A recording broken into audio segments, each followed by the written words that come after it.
Selçuklu sultany Togrulbegiň jigitidir. Ol kiçilikde ata minip ok atmany öğrenni. Çağılık yıllarına daňdanakan tögüşünne sögüşlerde üstünlük gadanın Selçukluň yeňilmedikdigine göz ýetirýär. Kakatynyň ölümünden soňra Horasanyňky Selçuklu hökümdarlygyny dolanyrdy. Togrulbeg 1063-nji ýylda ýogalanyna Selçuklu hökümdarlygyny tag togrunaky tögüşler başlandy. Ogly bolmadyk Togrulbeg özüniň wesiýetini Çağrıbegiň ogullaryndan Süleýmanyň tagta geçmegini wesiýet edipdir. Selçuklu weziri Amidülmülk bu wesiýeti ýerine ýetirdi we Rey şäherine Süleýmany sultan diýip tagta çykardy. Soňra Çağrıbegiň uly ogly Alparslan, Arslan ýabgunyň ogly Gutulmuş bilen käbir emir we şadadalar Süleýmanyň padşahlygyny hasap etmediler. Kazvin şäherine Alparslanyň adyna hutba boldy. Gutulmuş Reýin gabadyna gelip şäher gabady. Wezir Amidülmülk bolsa hökümdar Alparslanyň kömek soran üçin hutbany oň adyna okutdy. Gutulmuş bolsa Alparslan bilen Damegan ýakynlaryna sögüşdi, aradan çykdy. Alparslan Rey şäherine Selçuklu döwletiniň tagtyna çykdy. Sultan Amidülmülk'ün yerine Nizamülmülk goýuldy.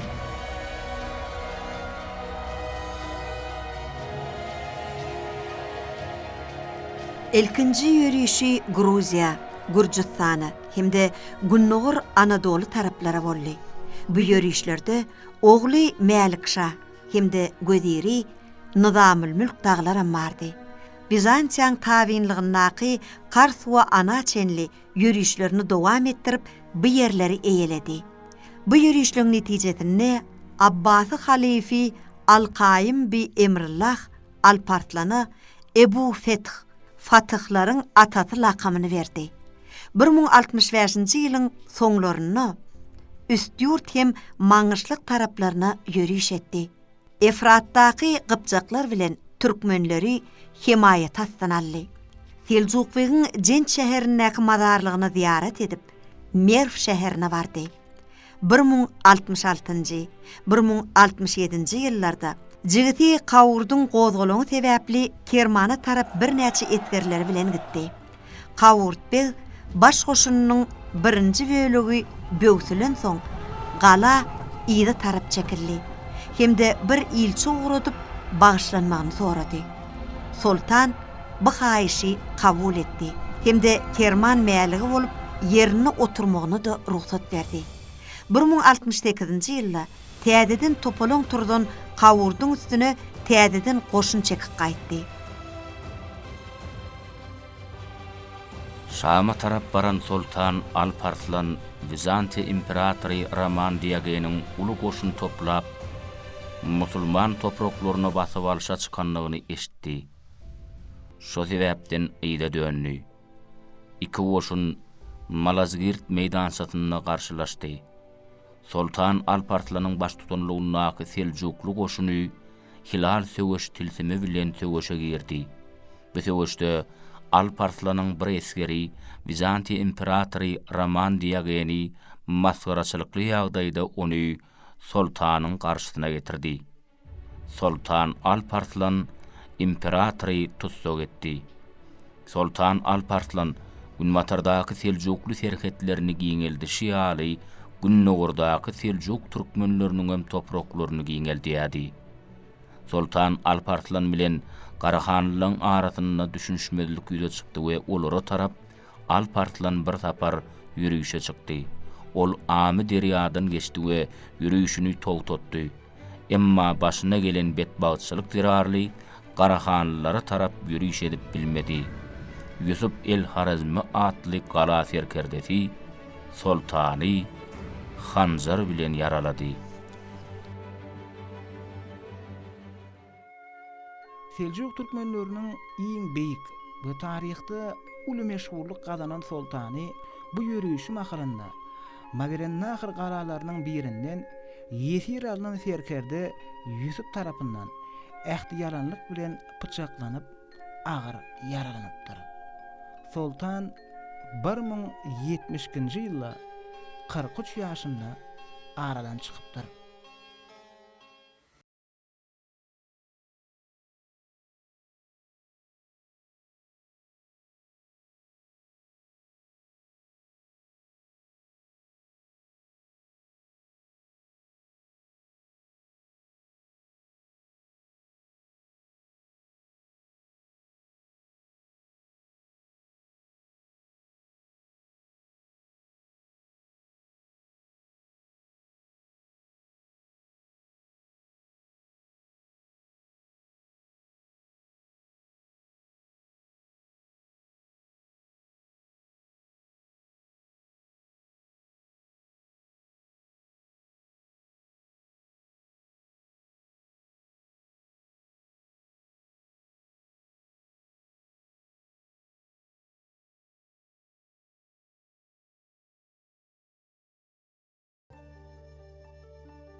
Sultan Alparslan'ın ýerine özünden soň sultan bolan Mälik Şah, Ayaz, Tekeş, Böri, Bars, Tutuş, Arslan Argun atly ogullary, Sara we Aýşa atly iki gyzy, jemi 8 sany çaga, şeýle hem ady näbelli bolan bir gyz çaga galy. 13-nji asyryň beýik taryhçy alimi İzzeddin İbn Yesir Kamil Tarih kitabından.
Türkmenistan'ın dünýäde iň iri medeni ozaklaryň biridigini, Türkmen halkynyň mumadamzat medeniýetiniň genji hazinasyna öwrülen gymmatlyklary döreden halkdygyny inni tutuş dünýä ikrar edýär. Türkmenistanyň prezidenti Gurbanuly Berdimuhammedow berkarar döwletimiziň bagtýarlyk döwrüne, mehriban arkadamyzyň ýol başçylygyna Türkmenistan döwletimiziň taryhyny içgin öwrenmekligi uly mümkinçilikler döredilýär. Şeýle mümkinçilikleriň esasy maksady hem taryh ilmini öwrenmek bilen birlikde olaryň iňçe sirlerini, hatda kygy, döwletde olanuş ulgamyny, şahsiýetlerimiziň taryh keşfini açyp görkezmek we olaryň bitiren hyzmatlary bilen ýaşlarymyzy, halkymyzy ýakynan tanış etmekligi oňun şertler döredilýär. Ine biziň döwletimiziň çägine Türkmen halkymyzyň gurduran beýik döwletleriniň içinde özleriniň döwletlilik derejesini, uly işleri, resmi hatlary bilen şeýle hem bir näçe tarihi gurrunlary, wakalary, rowayatlary ýazga geçiren kätipleriň tarihi ornu hem uly bolup durýar. Türkmen halkynyň döreden döwletleriniň hemmesinde hem öz borçly köşkde ýaşaýanlaryň bir sunugat derejesine getirilen wezipeleri aýratynlykda amala aşyrylypdyr. Şolaryň içinde hem kätipleriň derejesi, edil köşküň durmuşyny, şol döwrüň wakalaryny beýan etmek, şol döwrüň döwletiniň ilmini, bilimini, medeniýetini, şeýle hem hökümdarlarynyň alyp baran işlerini, içeri daşary siýasatyny aýry tinlikde beýan etmek üçin aýry tin uly hyzmatlar bitiripdirler. Türkmen hökümdarlary özüniň hökümdarlyk eden döwürlerinde, ýagny geçmişde kurulan Türkmen döwletlerinde ilmiň, medeniýetiň, sungatyň ösmegi üçin, ilmli, bilimli adamlaryň döredijlikli zahmet çekmek üçin ähli şertler döredilipdir. Türkmen hökümdarlary ilmli adamlaryň, bilimdarlaryň elmidama howandary hem de olary höweslendiriji bolup durupdyr. Şeýle tarihda uly işleri bitiren Harizm Şahlar döwleti ýa-da Könürgenç Türkmen döwleti bilen ady bilen meşhur bolan döwletde hem ençeme dünýä belli meşhur ilmli adamlar, sungat işgärleri, medeniýetiň ösmegine ümmülmez goşantlar goşan beýik şahsiýetler kemale gelipdir. Harizm Şahlar döwleti biziň bilşimiz ýaly bir näçe ýyllaryň dowamyna Beýik Seljuk imperiýasyna tabiň döwlet hökmüne döreýär ilk wada. Bu döwletiň taryhy keşfini açyp görkezmek, döwletiň taryhyna bitirilen hyzmatlar, edilen işler, hökümdarlaryň alyp baran işlerini, ýeten sepgitlerini, daşarky döwletler bilen baglaşylan şertnamalar, alınıp barilen bir näçe alalaşyklary özleriniň şol döwürdäki wakalaryny gözü bilen görüp ýazga geçiren kätipleriň biri hem Reşideddin Watwat. Reşideddin barada ondan soňky döwrüň taryhçylarynyň ýazyw çeşmelerinde gymmatly maglumatlar berilýär. Ýagny Yaqut al-Hamawiýiň Muğjam al-Udaba eserini ýa-da bolmasa Zekeriya Kazviniň eserini, Döwletşah Samarkandyň eserini, Atamalik Jüweyniň Taryhy Jahan Guşa adly eserini, aýratyn hem Abdurrahman Jami'nin Baharistan diyen eserlerini Reşideddin Watwat hem de onun ilmi mirasy, ömrü hakyndaky maglumatlar beýan edilýär. 16-njy asyrdan soňky döwrüň taryhçylary hem Reşideddiniň ömrü bilen baglanşykly, onun eserleri bilen baglanşykly maglumatlar getirýärler, emma olar özlerinden öňki tarihi çeşmelerde gawat gelen maglumatlar gaýtarapdyrlar. Reşideddin Watwatyň ýaşan zamanasy musulman gündegorunda medeniýetiň, ilmiň galkynyş döwri, ýagny musulman renessans diýip adlandyrylýan döwre gawat gelýär. 8-nji 10-njy asyrlar bilen senelenýän musulman gündegorunyň galkynyş döwründe şul Orta Aziýa halklaryndan ençeme şahyrlar, ilim adamlary, meşhur şahsiýetler dünýäniň gymmatlyklaryna, ýagny dünýä medeniýetiniň ösmegine özüniň ägirt uly goşantlaryny goşupdyrlar. Biz şol döwürde, ýagny musulman gündegorunda galkynyş döwrüne badylga bermekde bolsa, Türkmen halkynyň guran Könürgenç Türkmen döwleti, Garahanly Türkmen döwleti hem de Beýik Seljuk Türkmen Jahan Şahlygy ägirt uly goşantlar goşupdyr. Elbetde biziň gurrunu edýän zamanymyz, ýagny Reşideddin Watwatyň ýaşan zamanynda dünýä belli şahsiýetleriň, beýik serkerdeleriň, Türkmen hökümdarlarynyň ençemesiniň atlaryny taryh saklap galypdyr. Reşideddin Watwatyň ömrü beýanyny öwrenýän alymlar onuň terjimehanyny 3 döwre bölýärler. Ýagny Könürgenç Türkmen döwletiniň hökümdary atsyzyň köşküne gelmezinden ozalky döwri, şeýle hem atsyzyň köşkünde döwlet işgäri, şeýle hem köşk şahyry bolup işlän döwür hem de onun ömrüniň ahirki döwri diýip 13 san döwre bölýärler. Reşideddiniň dol ady Sagdylmülk Reşideddin Muhammed ibn Muhammed Omar al-Barhydyr. Onuň dünýä ýynyň senesi bilen baglanşykly tarih çeşmelerde şeýle maglumatlar berilýär. Ýagny 1080-1081-nji ýyllar töwereginde Reşideddin Balx şäherinde dünýäge inipdir.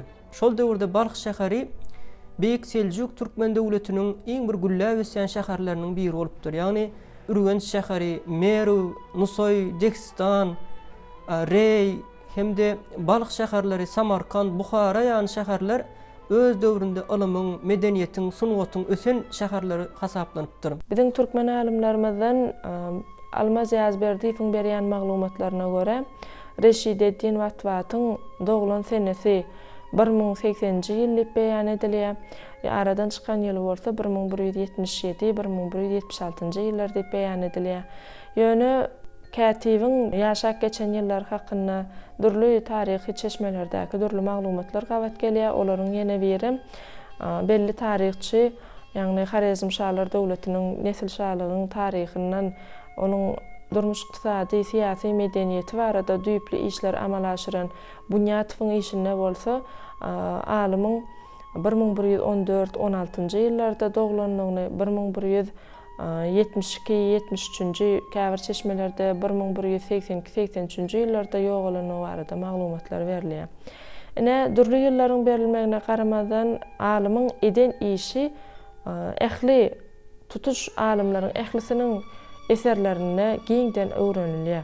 Rus alimi Chalisova Natalya Yurievna 1980-nji ýylda Rashidaddin Vatvatyň esasy eseri Şahirana Nepisligiň Sırlı Bağı adly kitabyny hem terjime edýär, hem şoňa ilmi düşünür. Şeýtirip şol Zenan alym 1980-nji ýylda Moskwada kandidatski gorýar, hem 85-nji ýylda şol monografiýasyny çykarýar. Ýöne Chalisova ol 80-nji ýyllarda işlen bolsa, munyň üstüne işlen İranlı alımlarım adlarını getirmek bolýar. İlkinci Rashidaddin Vatvatyň dörejligini hem 21 tane kitabyny öwrenmekde Abbas Iqbal diýip bir alym, tarihçi, edebiýatçy, ol 1929-njy ýylda Tehranda işläp şol Vatvat barada gyzykly maglumat berip, hem ilmi iş ýetdir. Soňra 60-njy ýyllarda İranly alym Kasım Tusim Gani diýerler. Ýani şolam Namahay Rashidaddin Vatvat diýen kitabyny çykarýar. 60-njy ýyllarda Tehranda. Şolam bolsa soňky kitaplardan ol iň gowy kitap hasaplanýar. Ol Gülnogorda belli kitaplar bolýar. Onu şoňa da çykdy diýär. Bu kitap häzir kitaphanada da bar, fars dilinde. Ana şonu da aýdýar Rashidaddin Vatvat Edil Omar Khayyam ýaly rubaglar döretdi. Rashidaddin Vatvat bolsa ol esasanam Pars, Arap şygyryetinde bazy adly teoriýasyny öňe sürýär. Täzelik, öwüşkenlik diýmek şol. Ana şeýlelikde şol esasan Abbasi halifatyna başlaýar. Sebebi Abbasylar Omeyyatlardan näme tapawudy bar? Şygyryetler Arap dili öňe sürülen bolsa, Abbasi halifatyna bolsa Arap Pars dili medeniýeti uly täsir edýär. Pars edebiýaty Arap edebiýatyna. Chalisova köp işläp şol görkezýär şo şygyryetini. Şu goşgularyna da gelýär. Meselem Rashidaddin Vatvatyň adamyň, insanyň keşfini tebigat bilen deňeşdirýär. Meselem asman bilen, gün bilen, ay bilen ol gowulat şol owdunlyk berýär şo. Şol taýda arap sözlerim getirýär käwatlary. Onu şol iki dil birleşende Gülnogoryň öwüşgeni ýylpylýar. Rashidaddiniň ýaşlyk döwri, onuň çağlyk döwri, onuň dünýä inen maşgalasy baradaky maglumatlar gynansak da biziň güllerimizde tarih çeşmelerde gelip ýetmändir. Ýöne alymlar onuň Balyk şaharynda ýerleşen Nizamiye medresesini ýokary derejede bilim alanlygyny tasdiklaýar. Ýagny şol medresede bolsa Arap hemde Pars dillerini ören suwara hemde kämil öwrenip öz döwrüniň ilmli, bilimli, sowatly adamlaryndan bolanlygyny maglumatlar beýan edýär. Nizamiye medresesini esaslandyran Beýik Seljuk Türkmen döwletiniň baş weziri Nizam al-Mülk bilen baglanşyklydyr. Ýagny Nizam al-Mülk Seljuk imperiýasynyň şäherlerinde ady bilen baglanşykly medreseleri gurdurupdyr. Ol medreseler diňe bir dini bilimler bermek bilen çäklenmän eýsem öz döwrüniň ilkinji universitetleri bolupdyr. Ol ýerde bilim alýan taliplara hatda ýörite talip haklary bellenipdir. Hemde şolara bilim belen müderrisler, muallimler bolsa öz döwrüniň iň bir öňde barjy dini hem de dünýäwi bilimlerden gowy baş çykarýan alymlar, ulamalar bolupdyr. Balyk şäherinde meşhur öz döwrüniň alymyndan bilim alanlygyny hem de ondan alan bilimleriniň onuň ömrüne bir mani çaýanlygyny Reşideddin Watwat özüniň eserlerindäki şygyrlarynda beýan edýär. Gadymy döwürlerden bäri türkmen topragy beýik söwda ýollarynyň öz boluşly çatyrygyna, beýik ýüpek ýolunyň uğruna yerleşipdir. Munyň özi ösen türkmen medeniýetiniň dünýäniň dürli halklarynyň medeniýetine täsir etmegine, hemde dünýä halklarynyň medeniýetiniň bolsa türkmen milletiniň medeni mirasyny baýlaşdyrmagyna şert döredipdir. Günbatardan gün nogara, gün ortadan demirgazyga gol ýaýradan beýik ýüpek ýolunyň ören gyzykly, täsirli hemde sırly taryhy bar. Beýik ýüpek ýolunyň dünýä taryhyndaky orny diňe bir ykdysady serişdeler bilen näl, eýtem Ýewraziýa giňişliginde ýaşan halklaryň adamzadyň medeni taryh mirasynyň bir bölegi bolup durýan baý medeni, ilm hem bilim kuwaty, döredüzlük mümkinçilikleri bilen kesgitlenilýär. Bu halkara ýol dostlukly hemde hoşniýetli goňuşçylyk gatnaşyklary, medeni ruhy ýörelgeler esasyna ençeme halklary baglanşdyryp, Ýewraziýa nusgaw medeniýetleriniň döremegine täsirini ýetiripdir. Bilim alandan soň şol döwürde Könürgenç türkmen döwletiniň ýüregi häzirki Könürgenç şäherine gaýtmak ýüregine düýýär. Bu ýerde bir zat bellemeli, ýagny resmi hatlar diýen kitabynda Reşideddin Watwat Harezme gelmeginiň sebäbini düşündirýär.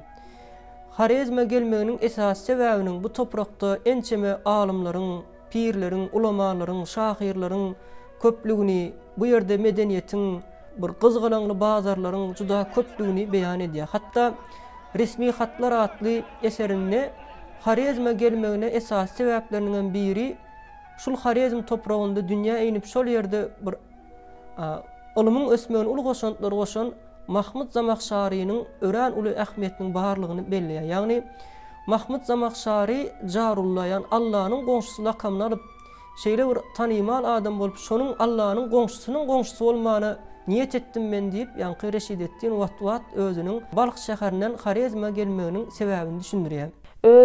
Bir näçe işlerine de Zamakşara uly hormat goýanlygyny özüniň 19-dan gowrak işi ýazýar. Şol ýazan işleriniň hemmesiniň içinde ýetasanam asyda bagşlap ýazan işi, şeýle hem belli döwrüň taryhyny görkezýän käbir işler biziň günlerimizde gelip ýetipdir. Ana şolaryň biri hem resmi hatlar diýip atlandyrylýar. Häzirki wagtda resmi hatlar biziň elimizde okuyucularymyz üçin giň köpçülükde el ýeterli. Ana şu kitapda berilýän maglumatlara sargylansak, ýörüýte alymyň ýazan işleriniň bir näçesini resmi hatlarynyň esasynda Zamakşara ýazylan hatlara aýratyn uly ýüzlenme bilen seredýär. Ol Zamakşara ýazylan hatlarda ilimiň, bilimiň, şeýle hem diniň goraýjylyk hökmüni tanalýanlygyny, Zamakşarynyň her bir edýän işlerini hakyky adyl ilmi orta goýup ýurduny goramaklygy ünleýänligine aýratyn hormat goýýan. Men Zamakşarynyň ýoluny iki elim bagly onuň hyzmatynda durmaga taýýardyr diýip belläp geçipdir. Ene Reşideddiniň şeýle derejedäki ýazan haty onuň bir heme Zamakşara uly hormat goýanlygyny we şol bir wagtyň özünde de Reşideddin Watwatyň Könürgenç türkmen döwletiniň köşkde kätipleriň bir iň naýbaşly bolup orta çykanlygyny, alymlara, şahyrlara aýratyn uly derejede bir hormat goýanlygyny görkezýär. Reşideddin Watwatyň ömrüniň 30 ýylyny Könürgenç türkmen döwletiniň kuwatly hökümdar atsyzyň hyzmatynda bolup işläpdir. Muny özüniň şygyrlarynyň birini atsyza 30 ýyllap hyzmat edenligini ýanky Reşideddin şygyrynyň üstünden beýan edýär.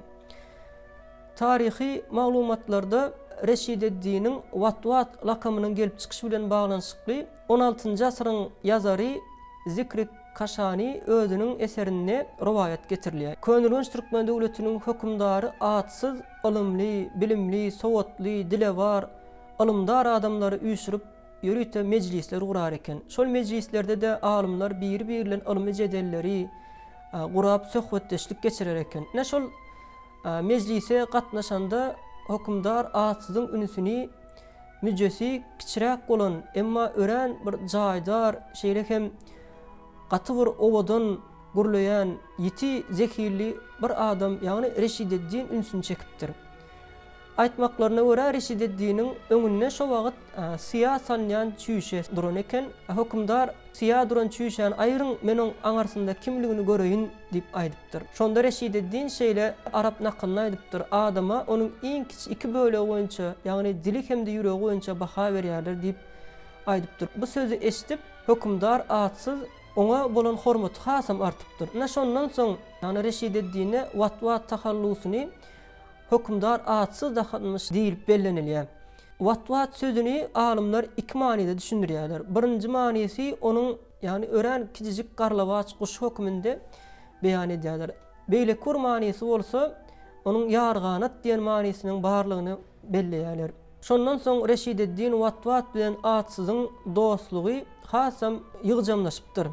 Ýagny atsyz mudama Reşideddin'den maslahat sorapdyr. Onuň bilen mudama bile gezmegi gowy görýär eken.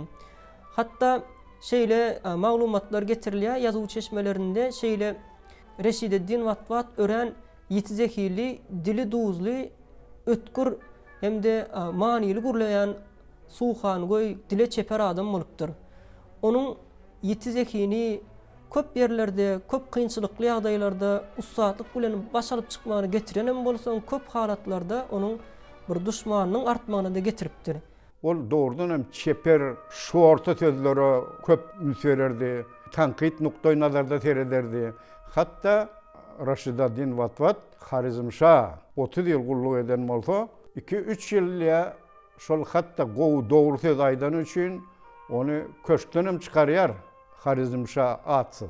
Ýöne soň ýene de dolanýar aýtýar. Şol gowy maslahatlar berýär, şoň üçin şo maslahatlar pikirde öňe gidişlik berýär.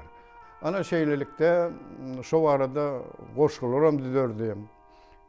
Hawa esasanam kıssa görünüşinde ýazardy ol eserlerini. 21 eser ýazýar diýip Çalisewa diýär. Harizmşa diwanyň baş katibi hasaplanýardy. Ol onuň hemme hatlar, resmi namalar şoň elden geçýär. Ana şeýlelikde şol hat düzende Mazandaran bolsun, Harasan bolsun ýa-da başga bir ülkeler, Arap ülkeleri ana şo hatlar häzirki dürli döwletlerde Fransa, Angliýa, Çekiýa, Müsürde Aleksandriýa kitapxanasyna yerleşýär şo hatlar. Şo hatlarda doğrudan diplomatik gatnaşyklar zatlary barada inçe pikirler aýdylýar. Bundan başga da Reşideddin Watwat özüniň filosofiýadan güýçli baş çykarmak bilen ýazmaklygy, beýan etmekligin bir inçe sirlerini öwrenipdir. Hatta ol öz ýazýan eserlerini şol döwrüň talap edýän dili bolan arap we pars dillerini ýazmak üçin ilkinji nowatda arap we pars dillerini urjedip okap öwrenipdir. Bunun sebäbi biz ýene bir zat aýratyn bellemeli. Bizim görünýän döwrümüz 10-njy 12-nji asyrlar aralygynda gurgunç ýagny könürgün şäheri ilimiň, bilimiň, medeniýetiň merkezi hasaplanýar. We şol bir wagtda arap pars dilleri iň görnükli ussy zatlaryny ortaga çykarmakda bu ýerde döwlet dili hökmüne bir hökmani derejede öwrenilipdir. Ana şol öwredilýän diliň esasy arap we pars dilleri bolmagy bilen ol bu dilleri aýratyn öwrenýär. Ýazýan eserlerini şu dille ýazyp halka düşnükli bolar ýaly. Hem bir edebi dilin sözlüğünü ulanır ýaly ýagdaýda ýazypdyr. Reşideddin Watwatyň öz alymlaryň berýän maglumatyna görä Könürgünçde Baý kitapxanasynyň bolanlygyny, şol kitapxanasynyň esasyna da bir beýleki kitapxanalardan aýratyldygyny belläp geçýärler. Aýtada Bertilsiň ýazýan maglumatlaryna ýüzlensek şeýle jümleleri getirýär. Reşideddin Watwat ören seýrek duş gelýän kitaplary ýygnap, olaryň her birini sözme-söz ýazga geçirýär. Her bir ýazgyda goýberlen ýalňyşlyklary düzedip, ýazylýan kitaplaryň görnüşlerini, möçörlerini, nusxalaryny köpeldiýär.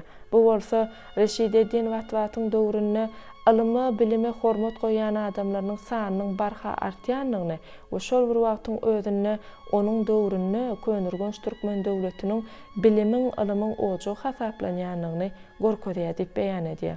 Bu hakykatdan hem şeýle sebäbi Reşideddin Watwat özüniň seýrek duş gelýän kitaplary ýygnamak bilen olary ýazga geçirenden soň ömürlük şol kitaplary kitapxanada el yeterli bolar ýaly okuyjylar üçin kitap tekçelerine goýupdyr we bir asyrdan gowrak kitapxana gelýän adamlar üçin hyzmat edipdir.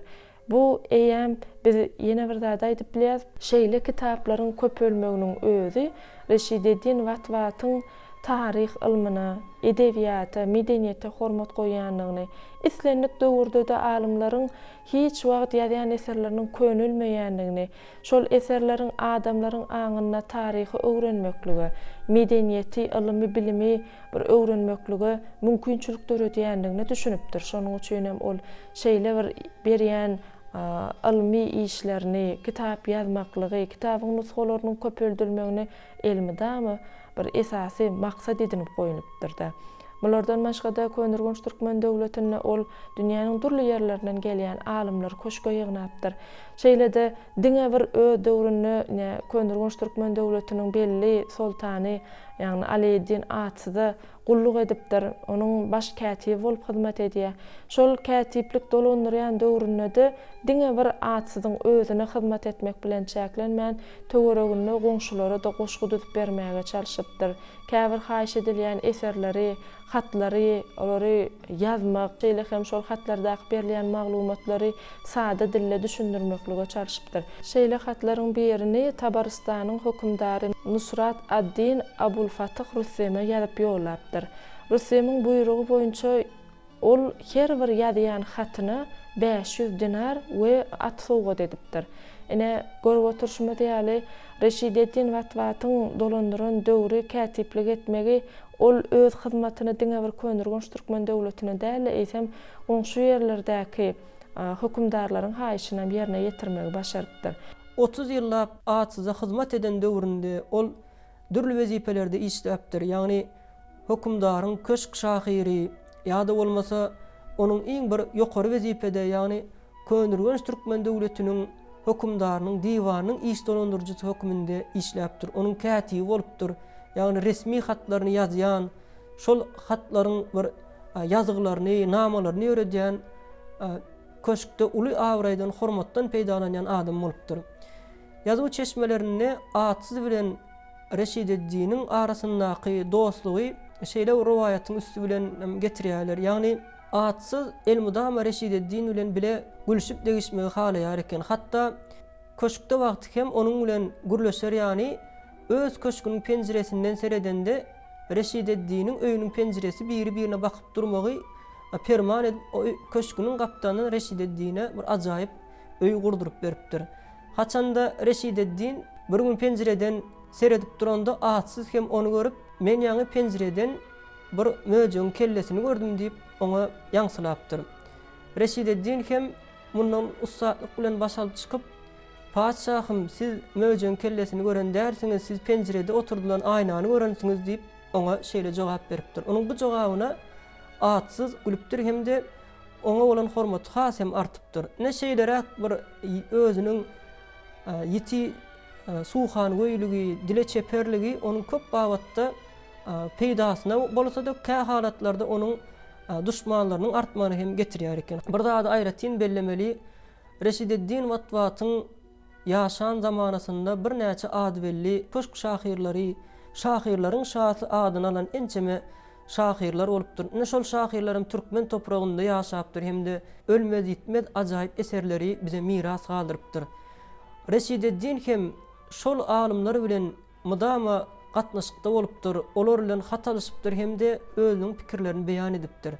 Olaryň arasynda Seljuk Türkmen döwletiniň beýik hökümdary Sultan Sanjaryň köşk şahyry Muhammed Muyezzi, Awheddin Enveri, Edip Sabır, Hakani ýaly Mesgudi ýaly ençeme şahirler bilen Reşideddin Watwat Elmudama şolary bilen bir pikir alyşyp şolaryň bilen gatnaşykda bolupdyr. Hatta Beýatdeşikde de hemişe ýeňiş galanydy Reşideddin Watwat. Geper çeper hemen masal bilen getirirdi. Harizmşa atsız ýanyny aýyrmazdy hemişe. Hatta ulu toy edende de egerde şol Reşideddin Watwat ýok bolsa, ony derew çağırın, men ýanyma getiriň diýip şo toýa seretmän şoň bilen görüň deşelende de ol hoşal bolurdy. Reşideddin Watwat Harizm ülkesinde köp iş bitiripdir. Alımlara hem köpsüne kömegme edipdir. Ösmegine, bilimine, diňe İran ya Rus alımlar däl, hatta özbek alımlar, täjik alımlardan Musulman Kulowa, Şaripowa, Sattarowa, şular Watwat barada köp iş etdiler. Türkmen alımlardan bolsa Canbekow şol 2004-nji ýylda hem 2018-nji ýylda Watwat barada 2 tane kitap çıkarıpdyr.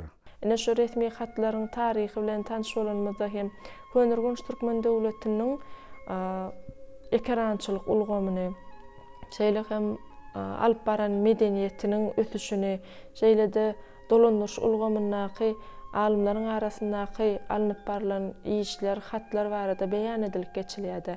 Reşideddin Watwatyň her bir kitabyny ýazan hatlarynyň her biri alımlara, şahirlere, köşkün wezipeli adamlaryna ýazylyp beýan edilipdir. Şolaryň içinde de eýäm Reşideddin Watwatyň şeýle hatlary hut özüniň gözü bilen görüp şu günümizde çelli gelip ýetmegini biziň taryhymyzyň bir çeşmelere esaslanyp öwrenilmegine mümkinçilik döreýändigini we olaň üstü bilen biz hem hökümdaryň durmuş ýoluny hem onuň döwrüniň, döwletiniň ösüşini içgin gyzyklanma bilen öwrenmäge mümkinçilik döreýär. Reşideddin Watwatyň alyp baran işleriniň ýene bir aýratyllygy ol öz döwrüni kätiplik mektebini bir öz başyna alyp barsa-da ol Reşideddin Watwat ýaňy şol atsydy durly maglumatlarda kynçylykly günlerde de goramaklyga çalyşyp her hili hatlara ýazmagyň hötdesinden gelendigini gerek ýerine ýaňsyly goşgular ýazmagy hem başarypdyr.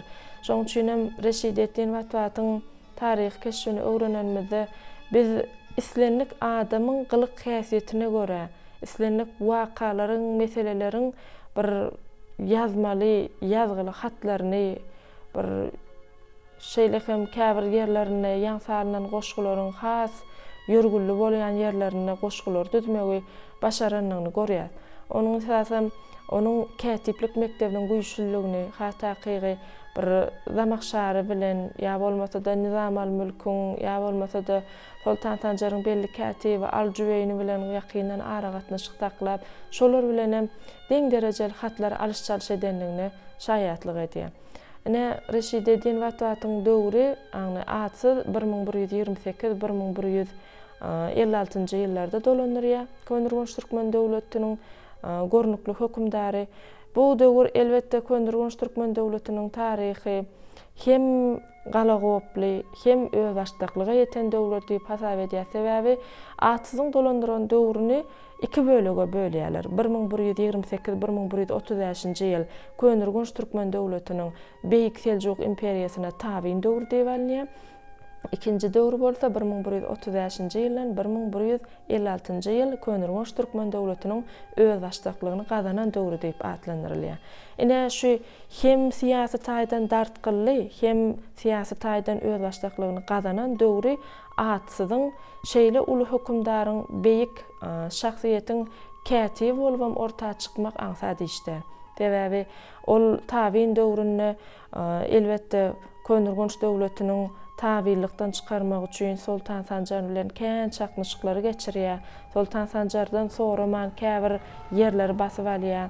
Köp ýerler öz başdak dolandyrmaga ymtylýar. Şeýle kynçylykly şertlerde berilýän hatlary ýa bolmasa da şol gelýän hatlara bir insanperwerlik görnüşine jogap ýazmaklygy elbetde kätibiň işi. Şeýle işleri başarmak Reşideddin Watwaty bir ýeňlem düşmändir. Sebäbi Al-Cüveyni Sultan Sancar'ın baş katibi bolsa Reşideddin Vatvatam ýaňy bir täze dörejek, orta çykjak beýik Könürgünç Türkmen döwletiniň belli katibi bolup otyr. Olam şol Al-Cüveyni'niň berýän hatlaryny hiç ýyly bir jogapsyz goýman ýazgylary ýazmaly bolupdyr. Elbetde şoň üçin hem ol belli bir derejede goşgu düdülüş formasynyň inç asyrlaryny öwrenmeli, ýazylyş görnüşiniň äheňlerini üýtgeşik täze sözleri, täsir edip biläjek sözleri öwrenmeli bolupdyr. Hemem ony bir özüniň hökümdaryny goramak üçin hiç ýyly gorkusyz ýazmagy başarypdyr. Atamälik Cüveyni özüniň eserinde şeýle bir wakany gurrun berýär. Beýik Seljuk Türkmen jahan şahlygynyň hökümdary Sultan Sanjar özüniň bir aýratyn vilayaty bolan Xarezmiň hökümdary Atsyzyň özüne garşy edýän hereketlerine närazy bolup, onu bir temmi bermek maksady bilen Xarezmä ýüriş edýän, Xarezmde berkidilen Hazarasyp galasynda Atsyzy gawapdyr. Gabaw ören agyr hemde köp wagty çekipdir. Näşonda Sultan Sanjaryň bir lap keç bolanyny gören onuň ýanyndaky köşk şahyry Awheddin Enveri şahyra bagyşlap bir goşgu düzüpdir. Hazaras galasy öz döwrüniň iň bir berkidilen almas kıyın galalarynyň biri bolupdyr. Özüm onuň 1000 at diýen manysy bar eken. Näşol 1000 at diýilen manyny aňladýan Hazaras galasyny almagyny bir ruhlandyrmak üçin Awheddin Enveri Sultan Sanjara bir nama ýazypdyr, rubagy ýazypdyr. Hemde ony Sultan Sanjar okap beripdir. Ol rubagynyň manysy şeýlerek: Ey şahym, jahanyň mülki seninki, döwlet ykbal kesbi ilki seninki. Bugün eýele Hazaraspy, ertir Xarezmde 100.000 ýylky seninki. Bu goşgyny Sultan Sanjar gaty gowy görüpdir, hemde ony peýkamyň ujuna daňyp, ýani galanyň içine oklamagy buýrupdyr. Hazarasp galasyna atylan ol ýanky goşguly peýkam derrew Atsyza ýetirilipdir. Xarezm hökümdaryna ýetirilipdir. Atsy bu goşgyny okan onuň ýanynda Reşideddin Vatvat hem bar eken. Ýani Atsyzyň köşk hökümda, ýani Atsyzyň köşk şahyry bu goşgynyň iki beýtden, ýani iki setirden ibaret ona jogap ýazypdyr. Ýani şahym ýagyn Rüstem bolup gelse-de, zor bolup eşek alyp bilse-de. Bu goşgyny Atsyz hem şeýle ýürite kagyza ýazyp, ony peýkam bilen ýene ýygyna atypdyr. Sultan Sanjar bu goşgyny okak görüp gaty gaharlanypdyr, hemde Atsyzy köşk şahyry Reşideddini tutup getirene ören ul bayrak goýupdyr. Sultan Sanjar Hazaras galasyny eýeleýär, Atsyz ötünç sorapdyr, ýani töwella edipdir, onu bagyşlapdyr. Her kim Reşideddin Vatwaty gözleýärmiş, emma Reşideddin ören gizlilik bilen Hazaras galasyndan gaçyp Horasanyň, Xarezm şäherlerinde ençeme wagt gizlenip gezipdir. Al-Cüveyni'niň hem Reşideddin Vatwatyň hem bir kämilliginiň güýçlüligini, olaryň arasyndaky dostluk gatnaşyklarynyň barlygyny enwerem öz goşgu tetirlerine ýazyp geçipdir, aýratyn ul hormat goýupdyr. Umuman Reşideddin Vatwatyň taryhyna, şu Könürgünç Türkmen döwletiniň medeniýetine, ululu kitaphanalaryň gurdurylyp, bilim ojaklarynyň bolup, o ýerge durly ýerlerden, durly dillerde gurlayan alimlaryň gelip öz eserlerini ýazmak üçin mümkinçilikleriň döredilmegi, eýem şol döwrüň katibiniň ilm bilimede hormat goýanlygyny görkezýär. Sebäbi katib hökümdaryň bir esasy işlerini yerine getirýän, döwletiň häkli sırlaryny bilýän adamdyr. Sebäbi döwletde bir islendik mesele ortağa çykanyda, ýa bolmasa düşmanlar bilen dartgyly wakalar ýüze çykanyda, alşylýan hatlar, berilýän alalaşyklar, şertnamalar katipleriň elinden geçýär. Şol katipler şol hatlaryň her birini tanyş bolmak bilen döwletiň bir watany gulluk etmek, döwletiň taryhyna bir uly ýyz goýmak üçin olaryň bir gow halkynyň gowdurmuşda ýaşamak üçin hyzmat edipdirler. Şolaryň hyzmaty bitiren ähli gow işleri bugünkü günne olaryň bir bilime, ilme ul hormat goýanlygyny, şol eserleriň hem käbir bölekleriniň biziň güllerimizde gelip ýetenligine biz aýdym göz ýetirýäs. Reşideddin Vatvat ömrüniň soňky günlerine çölli, ýani köşükde işlemek bilen 1177-nji ýylda käbir maglumatlarda 1182-83-nji ýyllarda diýen belliýär. Aradan çykýar, aradan çykan ýeri Köndürgön şäher diýip aýdylýar. Reşideddin Watwatyň taryh keşfine bir esasanam Köndürgön Türkmen döwleti bilen Seljuk imperiýasynyň paýtagy şäheri Merwiň taryhy bilen alnanyny deňeşdirme usulyny öwrenmäne zatken. Birem taryhçylaryň bellemegine görä kätipleriň öz boşu şahsiýet tökmünini aýratyn bir öwrenilmeli, olaryň ýazan eserlerini, pikirlerini orta atyp, olaryň bir garaýşlaryny deňeşdirme usulyny öwrenmegem taryhymyzy öwrenmäge mümkinçilik döredýär. Sebäbi kätipleriň ýazan işleri, eserleri, hatlary, goşgulary hakykatdan hem şol döwürdäki wakalaryň ählisini çeper beýan etmek başarýarlar. Islenlik döwürde de edebiýat döwrüň taryhyny, edebiýatyny, medeniýetini, şol döwrüň wakasyny açyp görkezýän öz boşly aýna hasaplanýarda. Ana şol zatlar emele getirýänem, şol zatlary döredýänem. Elbetde kätipleriň ýol başçylygynaky köşüklerde ýazylan işler, bir eserler, kitaplar, goşgular hyzmat edýär. Reşideddin Watwatyň eserleriniň aglabasy arap hemde pars dillerine ýazylypdyr. Onun pars dilindäki goşgularynyň diwany 8,5 ming beýtden ibarat bolup, hut onun özü onu tertipleşdirip beýan edipdir.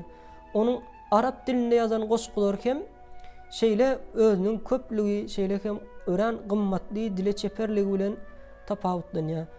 Reşideddiniň bulardan başga da ençeme bir öz döwrüniň nakyllaryna, paýhasly jümlelerini, goşgu düzmegiň tilsimlerine bağışlanan ençeme eserleri bizim güllerimize gelip yetipdir. Şol bizim güllerimize gelip yeten 19 sany eseriniň aglabasy diňe bir türkmen halkyny üçin isim tutuş dünýäniň medeniýetiniň, ilminiň bir gymmatly mirasy hasaplanýar. Elbetde şeýle Reşideddin ýani şahsiýetlerimizi öwrenýän alymlar diňe bir bizim türkmen alymlarymız däl isim dünýäniň ençeme alymlary şu Orta Aziýada, Türkmen topragynda kemale gelen şahsiýetlerimizi öwrenýärler, olar bilen gyzyklanýarlar, olara bagyşlap uly gowrumly ilmi işleri döredýärler. Reşideddiniň zamanasy hakynda gurrun etsek, dogrudan hem 12-nji asyrda, ýagny Türkmen döwletleriniň iň bir gülläp esen döwri, Köndürgön Türkmen döwletiniň, Beýik Seljuk Türkmen döwletiniň ençeme şäherlerinde Merw, Samarkand, Nusoy, Dekistan, Ürgenç, Amul, ýa-da bolmasa beýleki ençeme şäherlerinde ilmiň, medeniýetiň ýokary derejede ösenligini, şol ilmiň, medeniýetiň ösmegi bolsa ilkinji nowatda şol türkmen hökümdarlary özüniň hökümdarlyk eden döwürlerinde elmudama medeniýetiň, ilmli, bilimli adamlaryň howandary bolup, olary ruhlandyryp, olaryň döredýüjiligine giň mümkinçilikler döredip beripdir. Türkmen topragy halkymyzyň gadymy medeniýetiniň maddi subutnamalary bolan taryhy medeni ýadygärliklere ören baýdyr. Türkmenistanyň prezidenti Gurbanuly Berdimuhammedow. Bu şahsiýet öwrenmeli şahsiýetlerden biri. Dogrudan Haryzm şa ülkezini ösürmekde, bilimni, ilmni, medeniýetini ösürmekde hem köp iş bitiren şahsiýetlerden biri. Hormatly prezidentimize şu türkmen beýik şahsiýetler öwrenmekde berýän mümkinçiligi üçin ullukan sag bolsun aýdýaryn. Goý hormatly prezidentimiziň jany sag bolsun, işleri ruwaşlyk bolsun. Hormatly prezidentimiziň Türkmenistan Beýik İpek ýolunyň ýüregi adly kitaplaryna, Türkmen medeniýeti adly kitabyna türkmen şahsiýetlerimizi geçmişde uly işler bitirip halk akydasynda baqy ýaşaýan meşhur alymlarymyza, şahyrlarymyza, hökümdarlara, sultanlara, şahlara ýokary baha berýär.